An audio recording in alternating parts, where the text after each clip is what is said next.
part of it.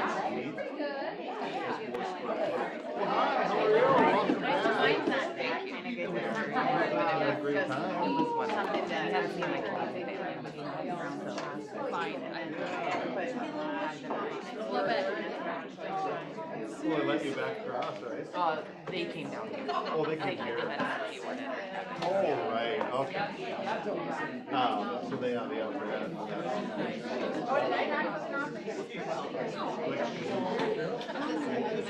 Time to go. Good morning, Keller Williams. It's 11 a.m. Actually, it's a little after 11 a.m. And if you've got any kind of nose that's functional, I say that because mine is not, I can smell pizza next door. So I need to get this train rolling so I can get into the pizza. All right, so the sooner I get this done, the sooner I can go eat. At least that's what Olivia tells me. So that's where we're at. That's what we're going with. Welcome to August. Meeting's going to be hot today. The theme is heat. It is not August. I mean, I know it's July, but it feels like August. It's heat, it's hot, it's going, the things are burning. What do we got first up, brother? A video from Mark King. He wanted to address everybody and talk a little bit about a couple things. About a minute and a half. Don't want to miss it. Hello, Keller Williams family, and welcome to the live team meeting. If you're new to Keller Williams, my name is Mark King. I'm the president of Keller Williams Realty International, and we are definitely seeing signs of the shift. We talked about it last month, and what I wanted to tell you today is that there's a law of equilibrium that we teach straight out of the shift book. It's on page 14, and it describes what happens during any shifting market. We have all the tactics, all the steps, all the skills you need to thrive during the next market. But that word skill matters right now. We're leaving a speed-based market and we're entering a skill-based market. So it's time to tune up those skills, get back into training, and if there's one thing you can do, read this book. When you're finished, read it again. The market is shifting. Now, having said that, the message I want to get across, and the message I've been sharing across this industry, is that the market really doesn't matter to you. I know we tend to look at the news and we hear all the negative things about the housing market, etc. The reality is, if you sold 6 houses last year, you can sell 12 houses next year, regardless of what the market does. So if you'll focus on you right now, get into your skill building skill set and your toolbox, and really amp up what you know about this business, become a local economist of choice as we talk, you're going to do just great during the next couple of quarters. Have an amazing Q3. We're in the back half of the year. Wishing you the best. Thank you, Keller Williams. So we're going to talk, there'll be some themes through this entire meeting, and one of those big themes is putting tools in your toolbox and things that are out there to help you build those skills that we're going to need to be successful in the next couple of months. Hello, Keller Williams family, and welcome to the... So bucket fills as we go. We'll start over here with my friend Tasha. What are you grateful for and why? Jamie, such a kind leader. There you go, Jamie, being kind, I like it. And it doesn't look like his writing. All right. What do they mean? And witty, right? Yeah. So mine is, what are you grateful for and why? I should have written this myself, but I didn't. It says Melissa Johnson because she is beautiful and a kind person with a little heart. Yeah.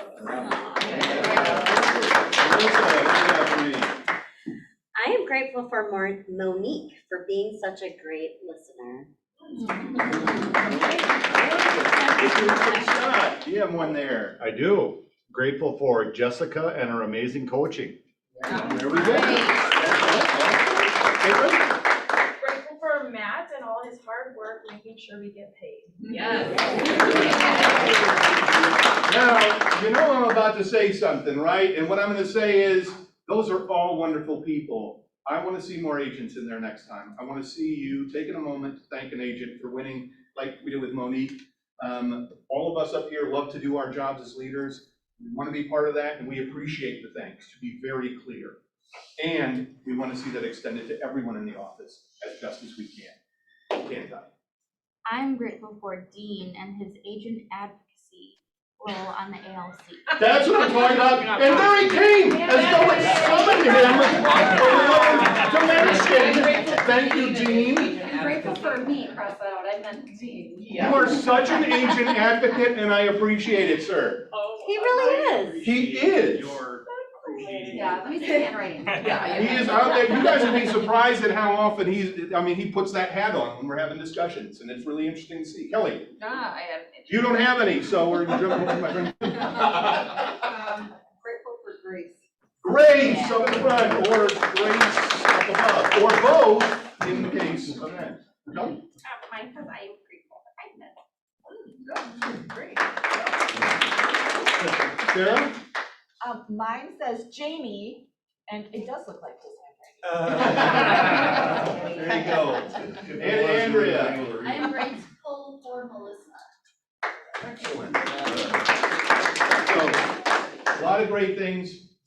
My good friend Jamie has a You got hand. another one about me? No. Here, coming from where I've come from and being here, I think it's easy for people to take what's going on for granted, so it might be harder to come up with some of these, because I got to witness agents helping agents. And you guys just, you don't have to do it. Sarah's getting ready to leave on a wonderful vacation, because she had a lot of time for another agent helping through some issues and different things, and seeing those things, right? You get a chance to throw those in the bucket. Share your stories. They're wonderful. All right, what do you got, Matt? The Spirit Award. I'm going to call up my friend Karina to talk about who is the Heat Miser Seal of Approval this month. Week, 2 weeks. So the next Spirit Award winner is not in the office today. She is actually out of town, but this next person is Kelly Carr. She has been a phenomenal help behind the scenes.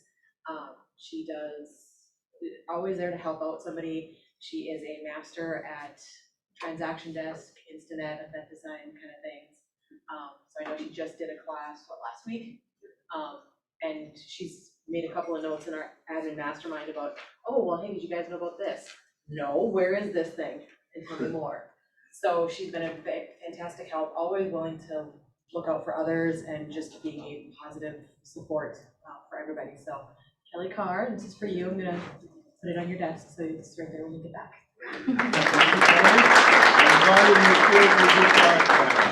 Grateful. All right, I want to welcome my friend Hung. Met with him the other day. He is a new agent with us, doing a great thing. He's very much interested in the investment portion of the business, so becoming an investor and things like that. So if you meet him and see him, feel free to introduce yourself and get to know him a little bit. Our next thing is my good friend Jamie. He'll talk about some neat opportunities for us. Well, thank you again, Jason. You're welcome, sir. I am grateful for Jamie. Well, the honeymoon period will end soon. We're still having that time. But hey, yeah, we're talking about piggyback on Mark King. What he talked about, with the shift and how it's going from price-based to skill-based. And I think with the shift, what I'm hearing when I get to meet with you lovely people one-on-one is, there's an element of fear. We talk about the shift so much, and we're preparing so much, but we're full of fear. Well, there's answers to that, right? So this is one answer. This is an opportunity to expand your, not just your skills, but to me, whenever you go to these events, you're gaining momentum. As you hear all that negativity, you show up at something like this, and it fills you back up. It fills your tank. A lot of people at this time, a lot of your competitors out there are not going to be filling their tanks. Unfortunately, they're going to be letting it weigh them down. So I strongly encourage you to consider this. Consider with Mr. Sutter next week. He's going to go over all the different tools and models that help high-powered people. However, what I really find valuable right now from also hearing from a lot of you guys, have balance in your life. Okay, we're used to grabbing that phone with a buyer. Okay, we got to get out there real quick with the buyers, right? I gotta get my phone, I gotta answer the phone. No, let's balance things out. Let's come up with a game plan for you so that you're not just running to the next buyer. So you're in control of your business and your time and your life. So we're gonna focus on that as time goes too. But hopefully, by the way, this is the first big regional event since COVID. So we get to go meet with all our KW brothers and sisters, like one big church ceremony and have some fun, right? All right, next slide, please. Oh, save the date. Again, we had the 27th. We're just gonna have a good time. This will be for families as well. We got a big block of tickets reserved. We're working with Minnesota Title on doing some add-ons, and I'm trying to come up with a few of my own little subtleties to throw in there. But again, it'll be a Saturday, and why this time? Again, it's because the Twins play the Giants, and we get to witness this. Yeah, go Giants. This will be better than any entertainment at the game, with her wearing her Giants I gear. will be wearing my Giants gear. Her beloved brother played for the Giants. He was someone I got to look up to when he was at NU. And so anyway, this entertainment alone is worth it. It'll be worth the cost of it. And we're looking at either the beginning, was it the end of August? End of or September. End of September, or it's, end of August, the beginning of October. Okay, there we go. So we're gonna have a meeting down there. We're looking to add on some other things, whether it's, it's just some fun stuff. I don't know, some hang out with the Jolly Green Giants. I don't know yet exactly what we're gonna do, but we wanna support people who can't be here every day. I think it's gonna be a blast to go down there and get into their world and see what's going on, have a meeting down there and maybe go to, what's the name of the joint you like? So Patrick's, we're going to Patrick's and we're getting Jameson patty melts. Fabulous. Jameson patty melts. And then, That sounds yummy. That's hilarious. That's hilarious. Why is that funny? Jameson patty melts, like we're going to St. Peter for Jameson, I don't know, I just think that's funny. Jamie You is already sure. Oh, that's hilarious. Wow. Maybe more so his reaction is Yeah. That's awesome. All right, well, this will be my last Food team and meeting. alcohol. Lucky you guys. But no, it's gonna be awesome. There's a lot of agents that are down in that whole corridor. So that's the opportunity to support one another and learn from each other in a whole different world. Mega agent camp. Truck rally. Another opportunity, it's coming up soon. I have not been blessed to have been to one. I've seen everyone's social media posts when I was with other companies and jealous that we didn't have it. Again, what an opportunity to refuel. If you've been to one, fuel up again. There's gonna be something you're gonna gain now that you didn't gain last time. I think when we take time to go to big events, big things happen. And we should think bigger, right back there, so. Next slide, please. Hotel cutoff, by the way, is the 29th, so it's coming up quick. We'll send out more information, but agent focus, it's all about you, all the content, thriving in any market, which we know a shift's coming, we don't know what it's gonna look like, so we wanna thrive in any market. Network with other top producing agents, tap into a world of potential referrals, and Gary all day, and warning, Olivia and I will be there too, so I'm sure she'll come up with some shenanigans. Oh, I'm sure. Obviously not the patty melt. Jameson patty melts there. You can only get those in one place. Yeah, I mean, you'll have to fly back to St. Peter. So, yeah, anyway, I just strongly encourage you and look forward to it. I've been talking with you. Hard to mess those up. The brisket too. And let me introduce the marvelous and wonderful Melissa Johnson. complimentary to me, I really never got those bucket fills before. Okay. I also didn't really ever realize that they revise the forms once a year, which is novel and smart. I just rolled with it. But now as your broker, I'm fully informed, and I'm going to do my best to fully inform you that we revise forms once a year.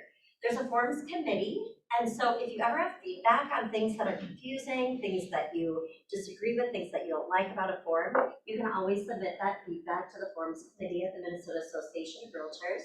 They work all year to revise them, and then they release them on August 1st. We've posted a couple things on the Facebook group. I'll be posting a video actually later today, giving a thorough overview of it. But today I'm just going to talk about 3 revisions that I think you guys will find most notable and that you will be most excited about. So the first one, everyone has to go like this. Drum roll, please. Back by popular demand is the shall or shall not feature on a buyer representation contract. Now, for those of you who maybe haven't done a lot of buyer representation contracts, you wouldn't know the difference, but this had been around forever and ever. And as you understand, and as you know and have been educated here at KWPR, this buyer representation contract is really to protect you as the realtor, to make sure the buyer understands that any house that they buy during the term of this contract, they owe you, or Keller Williams Preferred Realty, who then pays you, the commission. So just last year, or maybe a year or 2 ago, they revised this and we kept the percentage in here that the buyer is responsible to pay for, but then this vaporized and it caused a lot of confusion. It caused a lot of distress. It caused a lot of mistrust amongst the buyers and you as the realtor, saying like, I don't understand this form. And we would try to follow it up by saying, well, here's the compensation disclosure, 1 page. I'm documenting here that this is actually coming from the seller and you pay the broker administrative fee. But thankfully, everyone give a whoop whoop. I'm popular man. All right, next change. It is incredibly ironic. Go ahead to the next one. It's incredibly ironic that literally just earlier this summer, thank you. Just earlier this summer, we had this problem. Unless you read all of your forms from top to bottom and you read them thoroughly, there can be things that you just start to say that are habitual. And habitually, I can say for myself that in the purchase agreement, when representing a seller, it was always rolled off my tongue that said, you can either allow the buyer to have their earnest money refunded to them all the way up until the date of closing, or what benefits you more so as the seller is you can have this earnest money refunded to you, refunded back to the buyer only to the date of the written statement. However, if you read further in the written statement, it went on to say that if they didn't provide you a written statement and it came to the date of closing, that earnest money would be refunded to the buyer. Well, that doesn't seem very fair, does it? Because the seller has waited all this time. We ran into a major problem earlier this summer, and when I called the attorneys at the legal hotline, they said, you're not the only one who's asking questions about this. Therefore, on August 1st, we're rolling out a change, whereas in addition to the purchase agreement, under the written statement section, it is going to clarify here what the intention is, whether that earnest money after written statement is refunded to the buyer or the seller. So it's going to give you the option. So make sure when you're writing on behalf of your buyer that you have it refunded to the buyer, but as you're reviewing offers on behalf of your seller, that you do a counter offer and make sure that this is clearly you want it retained by the seller. All right, next form. I know you guys have heard me say multiple times that it's really important that you read your seller's disclosure statements when listing a house and the sellers provide you the disclosure statement. It's also incredibly important that you read and review this with your buyers, ideally before even going to the house, but definitely before making an offer.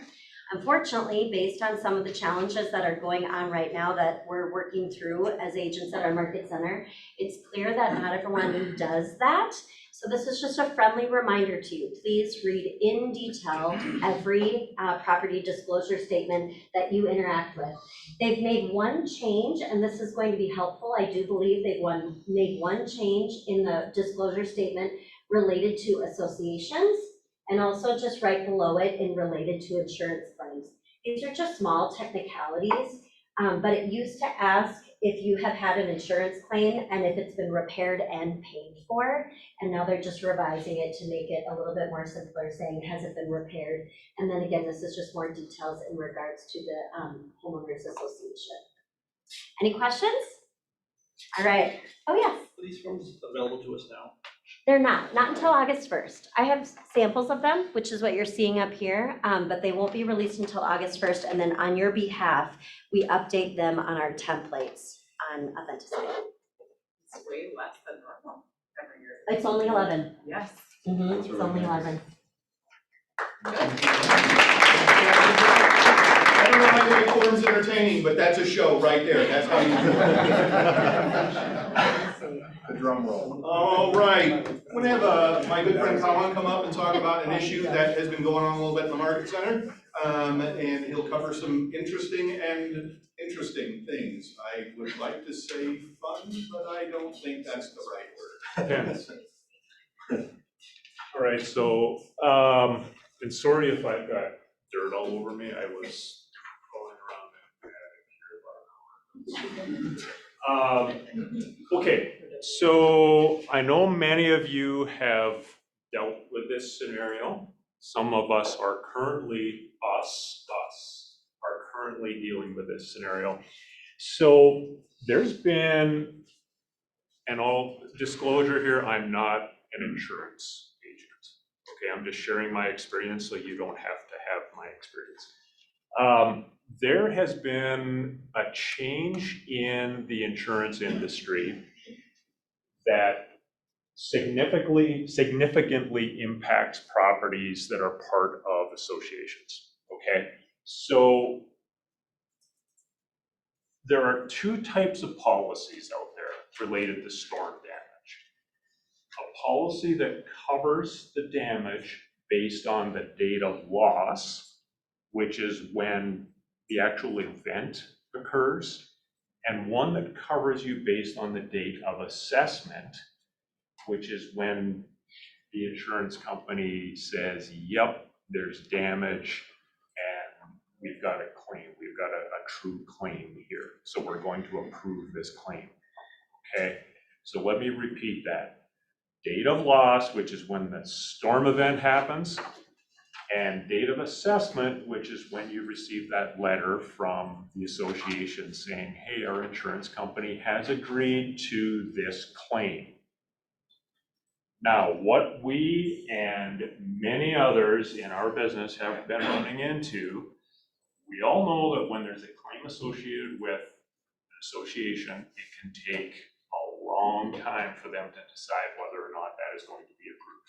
When I say a long time, I don't mean months, I mean sometimes a couple of years, okay? So the challenge we have is if Mr. and Mrs. Seller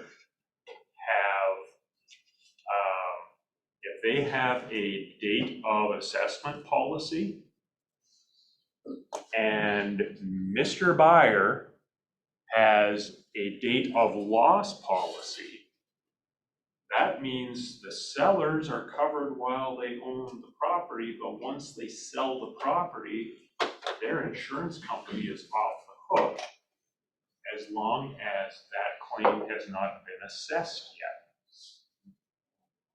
So what happens if Mr. Buyer moves in and has a policy that says, well, your policy is based on the date of loss, which is when the storm occurred, and you didn't own the property when the storm occurred. Now we've got this gap in there. And what happens when they come back and say, yep, we're going to approve this claim, and you now as a homeowner in the association, you will partake in the assessment associated with the claim. Normally that's not an issue because your insurance as a property owner is going to cover you for up to $10,000. That's the limit as to what they can assess. So we have to be very, very conscious when assisting our buyers in purchasing properties that are in associations to ensure that they have the proper coverage so that no matter what happens, they don't have to worry about something that's lingering. Most agents should know that. They should have access to your resale disclosure certificate that is going to discuss the fact that there is an ongoing claim but it hasn't been resolved. that should be a trigger for their agent to say, oh, well, then we better make sure we don't have a gap in our coverage here. But that doesn't always happen. Kristen? I just ran across another situation with the insurance, with the policy when it's a $10,000 per occurrence situation. Now, there's new coverage on a lot of these, so read that insurance statement that comes with the resale disclosure, because a lot of them have changed it to 2%. In this case, it's now, their normal homeowner's deductible would be, with their HO6, would be $1,000. Yep. On this particular one, it's $4,650. Sure. And it's changing kind of the way they're doing the insurance situation on that too. Yep. Stephen? If I'm understanding correctly, the seller could have one type of policy and the buyer would have a different one. Does the association control what type of policy a person has? Nope. Really? They do not. No, they don't. So what it used to be is most of the policies, if not all of them, were date of loss. So it didn't matter, right? Because everybody was basing everything on the date that the loss occurred. Well, now we've got these two different types of scenarios, and if they don't happen to mesh, like happened to me, then you might have clients that are on the hook for a bill, and there's no way to get around it. Steve? So what's the pro tip? Do you advise them to have like gap insurance too included, or what's the? No, I would, because we're not agents, we can't give them advice, right? We're not insurance agents, we can't give them advice on it. I would basically have them speak with whoever their insurance agent is and ensure that they will be covered no matter when the loss or assessment occurs. Just tell them that language. When you talk to your person, tell them, I want to ensure that I am covered regardless of when the loss occurred and regardless of when the assessment occurred. So if you're on the buy side, if you have an assessment-based policy, you should be fine. Because once you own it, you've got assessment-based coverage, the assessment comes the next day, well, guess what? You're covered. So you should be fine, but you still want that insurance agent to be looking into it for them. When is it considered an assessment? Because I'm sorry. I'm a little turned around here now. This whole topic, is this related to master policy claims or HO6 claims? It'll be your, so, see, this is where I'm not an insurance agent. I don't remember exactly what the HO6 covers. So it's going to be for damages to the exterior of the property. Okay, so like hail damage, wind damage, whatever the case may be. All right. I've got too many people talking, so I can't hear. But the HO6 policy is like a walls-in policy, right? Yes, so it would be, so there should be a layer that covers your exposure for assessments associated with, and when I say assessment, I mean insurance-related assessment associated with storm damage to the exterior of the structures. Interesting, I never knew that. May I add, this goes back to the comment that I made about thoroughly reading the property disclosure, making sure your sellers have disclosed if they've claimed something on their insurance, and also reading it for your buyers. And then furthermore, reading those resale disclosures, which so many of us just say like, oh, here it is, I'm forwarding it on, because you need to have discussions about this kind of thing. And it's not really just townhomes and condos. This has happened in our market center with single family homes as well.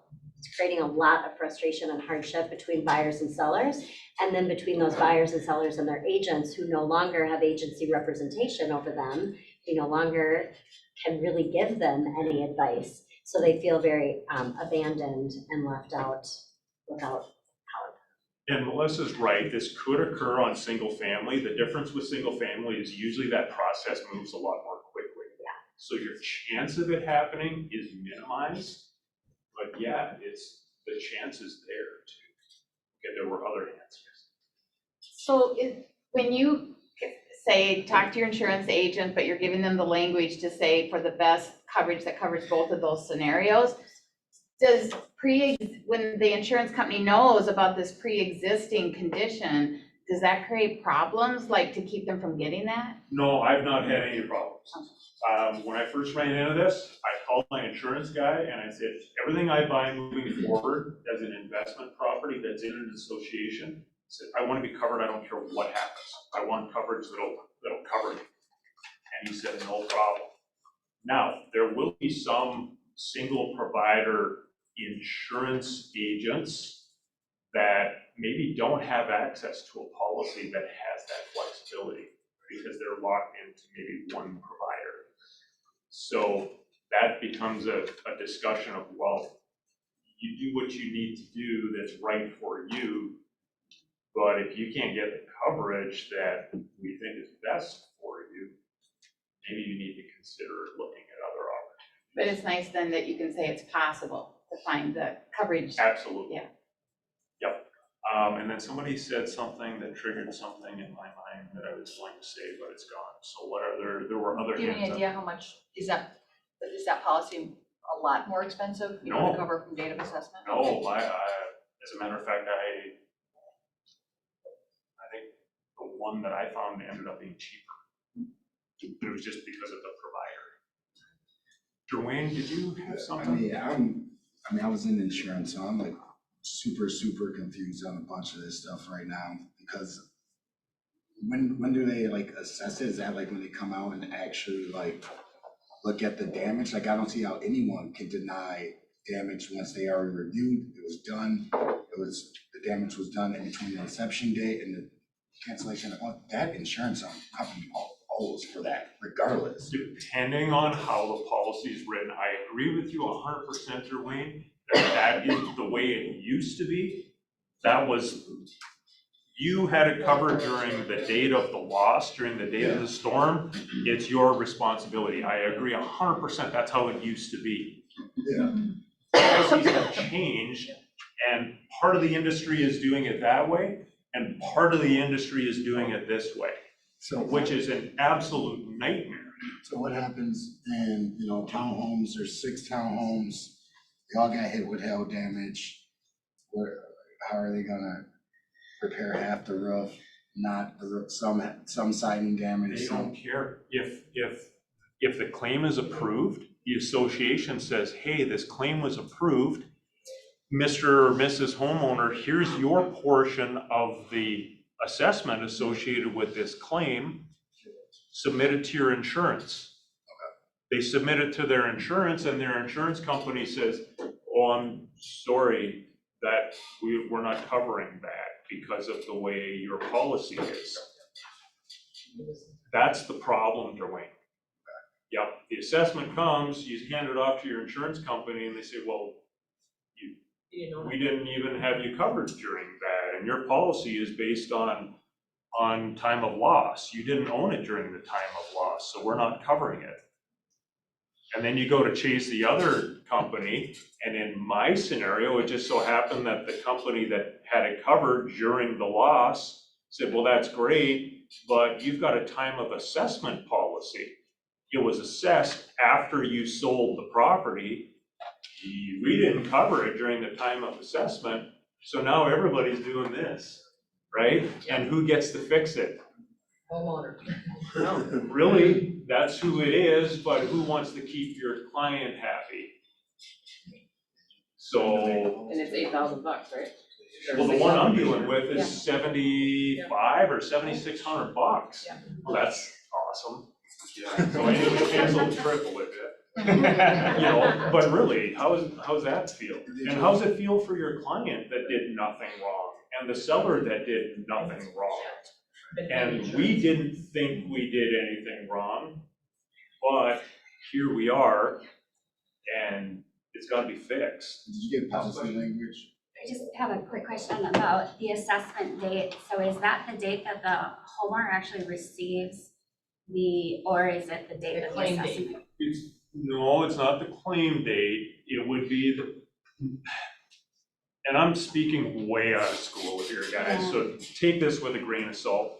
that date of assessment is likely going to be spelled out in the letter that that homeowner receives from the association saying, we had a claim and it's been approved, here's the date of the approved claim, and that's your assessment date. I had a situation selling my neighbor's home, and the agent actually found out that there was a claim on the roof before, as homeowners, in this situation, we were even notified by our HOA. So she had to sign a amendment that says that the current owners, it's now closed, would take care of we actually filed a claim before the assessment even took place.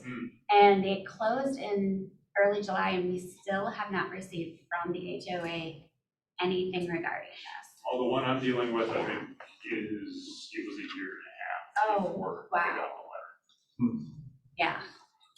I can keep going, I don't know what our time is. That's I know really it's an good, important though. topic, so. And I think it's not my meeting, I think but- Tammy's a good one to end on, because you need to be knowledgeable as the realtor, and you need to document something in an amendment with the buyer and seller agreeing how they're gonna handle this going forward. Like, as long as you have awareness to it. Yeah, and we are not the insurance experts, so make your clients aware, have them speak with their insurance people, send an email saying, hey, make sure you talk to your insurance agent, ensure there are no previous claims, because yeah, that we've got disclosures, but guess what? A year and a half later, are you gonna remember about that letter that you received? Maybe, maybe not, right? So learn off of my shoulders if you will. All right, thank you. All right, withhelds, we love them, they're exciting and fun, exciting and new, come aboard. They're expecting you. We love withheld. Come on, that's 70s stuff for you. Anybody gonna talk about withhelds? Anybody got withheld? Kelly says words. Yes, 20152 Home Fireway in Lakeville. It's a 2-bed, 3-bath, 2-car end unit, right by the Lakeville Library and Teresa's in that area. She would love to get it sold before we go on the market. We don't have a date set for going on the market, but if you have people looking, $314 is our price, and like I said, she would love to get it gone before even going on the MLS. Steve. Rentals are available. Sorry. Yeah. I've got a one-level townhouse, main level master, in Lakeville, coming on middle to late August. It's about 4 or 5 blocks north of Lakeville North High School. It's a middle unit, not an in unit, but it's a middle unit. I'd be right around 400 even. Quarantine? Yeah, we got a townhome 55 plus in Rosemount, coming on end of the month. 33, what's that? Which complex? It is Evermore. Okay. Yeah, and it's on Crossmore. So that'll be like 3,300 square feet, 3-bed, 3-bath, and probably around the 500K month. I have a 55 plus condo. It'll be entered as a coming soon today, going on the market on Monday down in Cameron Woods, 2-bedroom, 2-bath, 222 is the price. So if you got anybody who wants something smaller. Sarah? We have a few. I have an Apple Valley townhouse coming on tomorrow at 250, 4-bedroom, 2-bath. One of the only 4 bedrooms in that complex. And then August 3rd, I think they'll go live. It's a withheld that's kind of older, so it's probably not on this current list, but that's a townhouse in Burnsville. 2-bed, 2-bath, super cute. And then Kelly has one. I do. So I have a luxury twin home coming on August 4th. So single level twin home with basement, main level master, corner lot. Feels like a single family backyard, how big it is and how it hits the rest of her neighbors, and we're coming on between 5 and 525. Let's hold on. That's what you got, Dean. Farmington, got an estate listing coming up, 74 belt split level right downtown Farmington, and by the air traffic control center. It'll be like $299 four bed, 2 bath, 2-car garage, nice flat lot. Needs a few cosmetic updates, but yeah, hot opportunity for that price point. All right, Matt, what do we got next? In the back. Look on your phone, Shane, I know it's you. It's gotten boring here. I knew it was gonna be right here. We're slowing down. Go lift that up, Shane, put down the phone. I know it's entertaining. Gotta check out the hair. Let's go. Brian Drake, come on down. Or just Brian. Or just Brian. I scared Drake out of here. Yep, he had something come up, I believe, so it's just me. So we're not gonna do the video. Let's skip that. I wanted to talk today about the rapid rescore or the credit rescore system. Now, if we've got time, let's say a customer just signed a new lease for 12 months. Well, I'm pretty good at setting up a game plan. Okay, you need to do this, this, and this, and we're gonna get your score up from 610 over 700, because we have plenty of time to do that. All right, and I'll even put them in my calendar 2 months. Hey, how's it going? Well, all right, let's go do this, this, this. So we'll get them heading in the right direction. I'll stay on top of them. But sometimes there's more of an immediate situation where the lease is up in 2 months and our score is, maybe just below 640, or we need down payment assistance in a couple levels of 650 or 660 level to get down payment assistance. All right. Well, then we take advantage of the rapid rescore system. It's basically an algorithm through the credit bureau, and it can be as easy as $100 on a credit card will boost their score by $30. All right, and it seems like it's cheap in the system, but that's a system we're in. And so we'll do it, whatever it takes to get our buyers into a house. Now, not all lenders provide this service because you can't pass it on to the customer. I feel like it's worth it for me and for you, for us to do that, to get them into a house now, all right? So, and what kind of spread this on is currently we've got a customer that's looking for 6 months. Well, credit bureau is only good for 4 months. And so found a house, well, we had to repo credit. His score, now this wasn't now we don't qualify, yes, we do qualify. His score dropped from 683 down to 677. 6 points, big low. Well, that 680 was a magic number as far as their middle score. It costs an extra $1,000 at the closing table for the extra risk factor because they dropped below 680. Well, we ran the rapid rescore, and it was a little bit heavier, but it took $1,100 to pay down a card. And rather than taking the $1,000, just bring it to the closing and just throwing it away because I'm a riskier person now. He paid $1,100 onto his card. We did the rapid rescore, got his middle score over 680 again. And so he remained the same risk level. So it's still $1,100 out of his pocket, but it was to pay down a card of his own, which he's going to do eventually anyhow, versus just bringing extra money to the closing table. So the bottom line is we're just looking for ways to improve our customer's position, to help them get into a home or even just qualify to get into a home. Any questions on the rapid rescore system?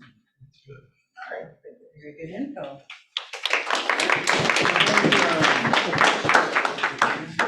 There we go, and our good friends Scott and Caitlin, come on down.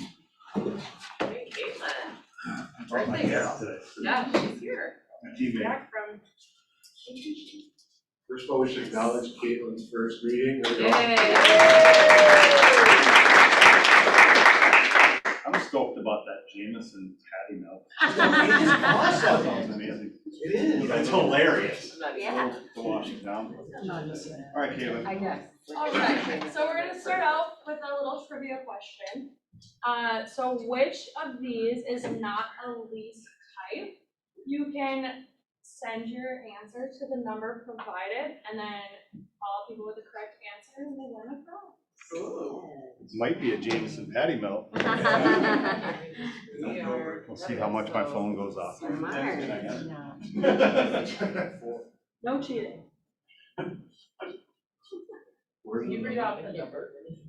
You have A, triple net lease, B, gross lease, C, percentage lease, and D, options. Read the phone number. 612. Oh, is that what she wanted? I'm sorry. That's okay. It's It is, 612, 819-8285. Here they come. Boom, boom, boom, boom, boom. Do you have any right Now, can you give me the answer? No, I'm not gonna give you the answer. We'll give you the answer later. Okay, so just our area of practice. So we are focusing here in Burnsville, Savage, and Fire Lake, but we are willing to go out more into the cities and then kind of north if that happens. And then we specialize in retail and office, but we can manage other assets. And then since we do focus on retail and office, we do have other KW commercial agents that we do know that focus in the other assets of commercial. Like when someone's selling a business and a property, we have business brokers inside of KW Commercial, thank you, that can handle that, because Caitlin and I don't do that. All right, no forms, no Google Sheets, no process. If you have a referral or a lead for us on a commercial space, buy, sell, a lease, a landlord, tenant, doesn't matter. You can call, text, or email Caitlin and I. Our numbers are on the next page. And we pay a 25% referral fee if we close. All you have to do is give us those three things, and we'll take care of the rest. And the other thing we'll do is make sure that we communicate with you throughout the process, so it doesn't feel like we've taken your referral and ghosted you on your potential commission. We'll keep you posted as we go, and if we need your help, perhaps if you know this person really well, we'll recruit you into the process. It's worth mentioning our pipeline. Yes, that's a pipeline. We have about 60 grand in referral fees that is waiting for transactions to close. Some are going to be closing in the next couple days. Some are still kind of in the process, but we will be happy to pay you a commission too if we can close the deal for you. Pretty easy money. All right, the next slide. Just we know there's a lot of content that happens in this meeting and a lot of different things get thrown at you. So last thing we want is to give you content that you don't care about. So if you want to learn anything about commercial real estate, please give us a call, text, or email, and we'll be happy to cover the topics that you have. I know there's some interest in 1031 exchanges, which I'm personally going through right now. They're pretty complicated, but yet simple. We can go over that. Types of leases, we kind of just hit. If there's any investors in here, we can co-present with you on how do you evaluate an investment property and look at returns, and really just anything else. So appreciate being part of this team, and that's all we have. What's the answer? The answer is, let me see the question again. Percent lease. Oh, options lease. Sorry, D. Oh, There's a lot of wrong answers. I said There's a D. few right ones, yes. I got the right. All But right. everybody's a winner, right? So In one way or another. Patty melts for everyone. Yep. Everybody's a winner. When Brandel Anderson comes up and speaks with us, we've got Chris and Lisa today. Actually, I brought Christina instead of Lisa. Trickery! I did have this whole PowerPoint, but going last is a tricky thing because you guys are ready to eat. And so that's the most important thing. Christina brought you guys lunch. She's got cookies. So after we're done here, it's all on Christina. She's the sales manager for Brandel Anderson here in the Twin Cities. So we'll give her a little round of applause. And then they were very specific. I had 3 to 5 minutes. So somebody time me. I think I can get it done. Okay, go. All right, so the first thing is, who is Brandel Anderson? For anybody who's been selling real estate in the Twin Cities, especially in this area over the last 20 years, you have run across us in the Shakopee, Prior Lake, Lakeville, Rosemont area. Dave Anderson is the owner. He's been building homes for the last 27 years. You had to have seen a sign or a community somewhere over the last 20 years. And really, the bottom line is, Brandel Anderson is a custom home builder that is ready, willing, and able to serve the real estate community. So what does that mean? For you guys, what it means is that if you have a buyer that wants to build a home, but they want to customize it and they don't want to pay custom home pricing, Brandel Anderson is the builder that you want to go see. okay?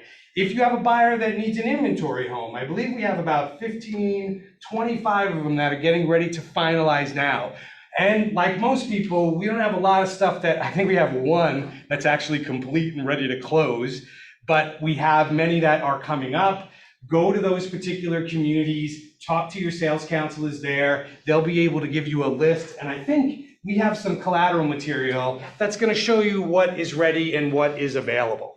I guess so single family homes has been Dave's bread and butter for the last 20 years.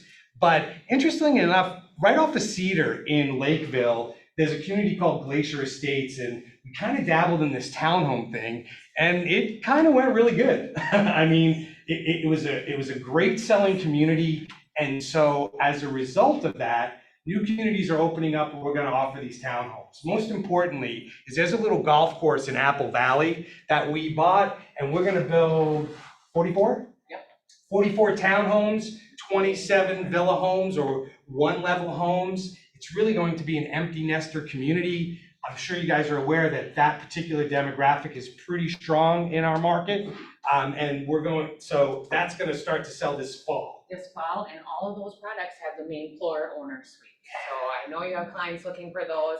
So we have the attached townhomes, main floor owner suite with an upper level for additional living and storage space. Our villa homes are like a detached single family with the association maintenance.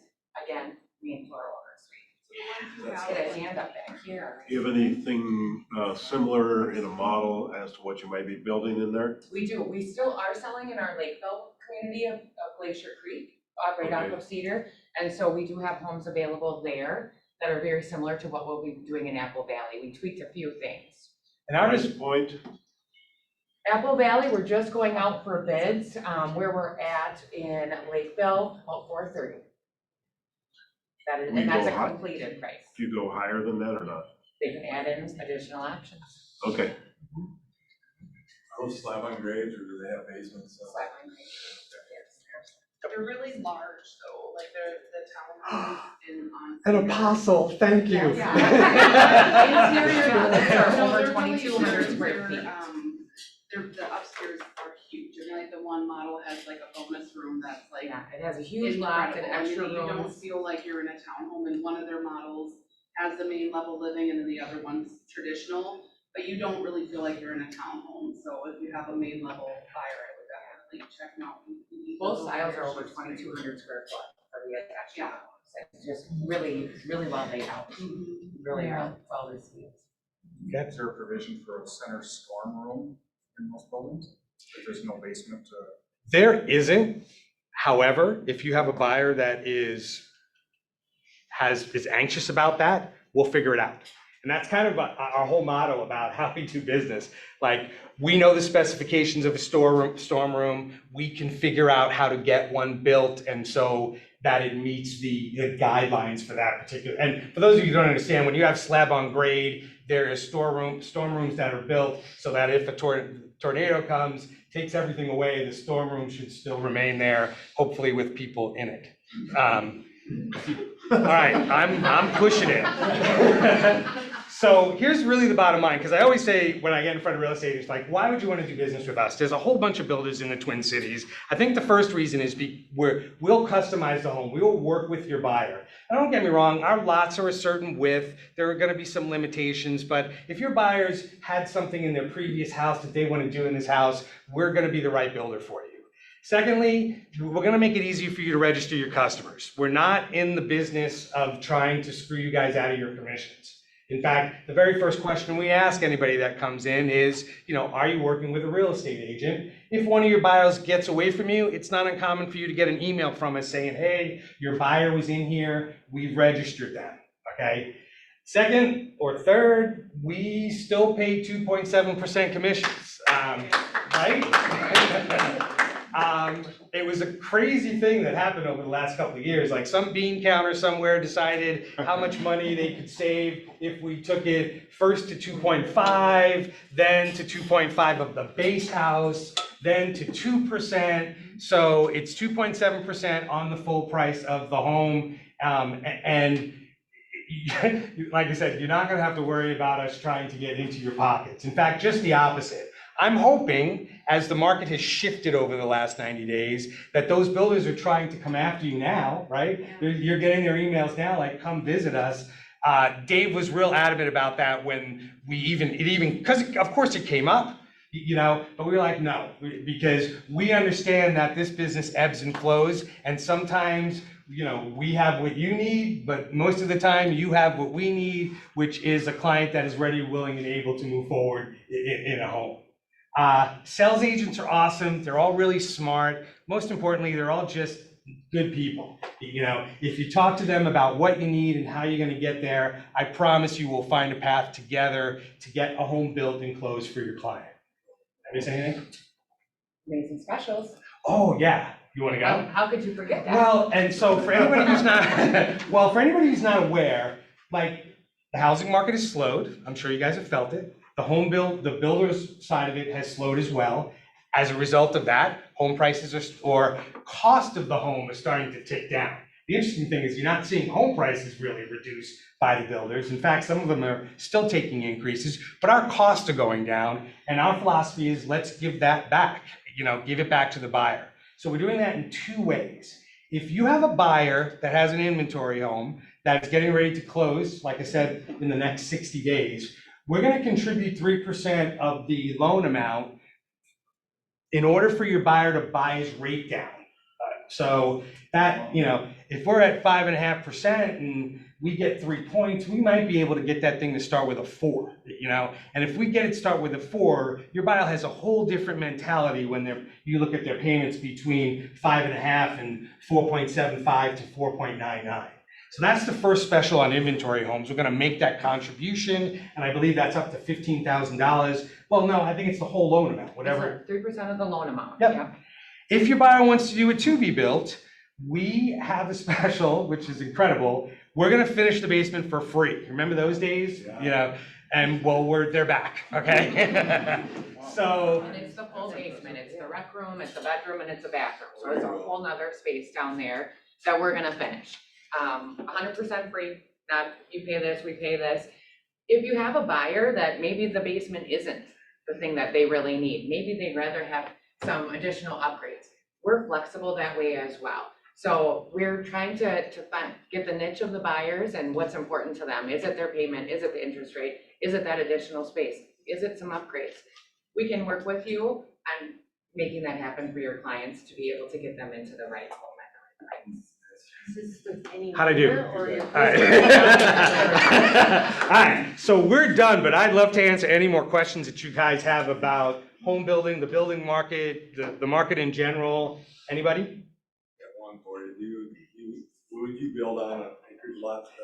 No, that's funny. We just had this conversation yesterday, and the answer right now is no. Okay, but we kind of looked at each other like, well, we could do it. So it's something that we're exploring, and if it's something that we're able to do, believe me, we will send out a message to everybody in our network to let them know that we're starting to do that. I think right now, to take care of the clients that we have and in the communities we have, we're still seeing some trade partner, not issues, but there's still some strain on our trade partners. So it's harder to get, when they go outside of your communities, to get the job done on time at a good price. So right now, that's why we're saying no, because we just don't think that we can do it as well as we should. Is it something that we're like, you see the smirk on my face? Yeah. 23 maybe, not that it's something we'd always be opposed to. Anyone up front? Just two things. One is I built a home with Brandel Anderson over 15 years ago in Lakeville, so it's a quality house. We 2-story, love it. Heart is so warm. But I have brought clients to many of your different locations, interacted with your sales force, and I will tell you, one of the things I have always been impressed with is that you protect your sales agents. So what they've told me is, well, this is our development and this is what we're assigned to. I can't work in that other development, but I will refer you to them, and that's their protected. So what I see is there's no shenanigans or infighting. Your agents are protected, and so I know that they will look out for me and my clients in a better way as well. And so I have been especially impressed with that. And you said protected or no shenanigans. One thing I forgot to mention, because it happens, especially in this. No infighting. Well, The other thing about pricing, like, believe it or not, your customers will try to backdoor you, okay? And come into our office and say, hey, if I shed my real estate agent, can I get a better price on this house? And the answer to that question is absolutely not, never, won't happen, can't happen. Test me, try me. It's just not gonna happen that way. The slow clap, thank you. They do it, I mean, and they still are doing it, and it's not the way to do business. Right. For us at all. Thank you for sharing, and thank you for the compliment, that's great to hear. I Anything gotta say, else? I was like, where are we going? So I'm glad to hear that you have confidence in our new home sales consultants, and we do feel like having them in a specific community with a specific product, then they're the most knowledgeable on that, then there isn't any infighting within our team. It just works so much better, to serve the clients. Sorry, I forgot another thing. Sorry. I mean, you. $5,000 down a purchase agreement, the remainder of 5% within 21 days. We will write a contract on a house to sell contingency. So if you have a house that's listed and you want to write a contract on it to be built, we will write it 100% contingent upon your home selling and closing. And we'll work out the down payment if your customer has all their money tied up in their house. We'll work on that. We can work through that together on using that money once they close in order to fund the rest of the bill. Inventory home. Yeah. Inventory homes, I can't write them contingent just because they're usually, well, and don't get me wrong, if the home just dug, like if it's an inventory home that we put together and it's fairly fresh, I'll write it for 30 or 45 days just to kind of see how it goes. But if it's complete, we just won't be able to do that. How far out are you on the construction site? Are you 6 months or what? About 180 days, yeah. Usually 60 days from sale to dig, about 120 days from dig to close. We're starting to get back to a normal schedule. You have a box there. What is that box? I do. Well, anyone that wants to share a business card, I brought a Starbucks gift card. So we can grab today. And I also brought, if anyone wants to grab, just kind of a summary of what we talked about, top 5 reasons to work with us, some quick information on our special, and then a map of our community. Yeah, that's a job trip, right?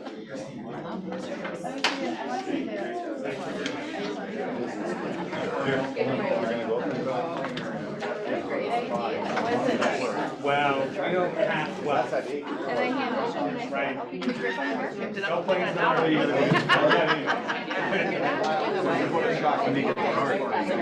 Right now, we are looking at it. Oh, I love that.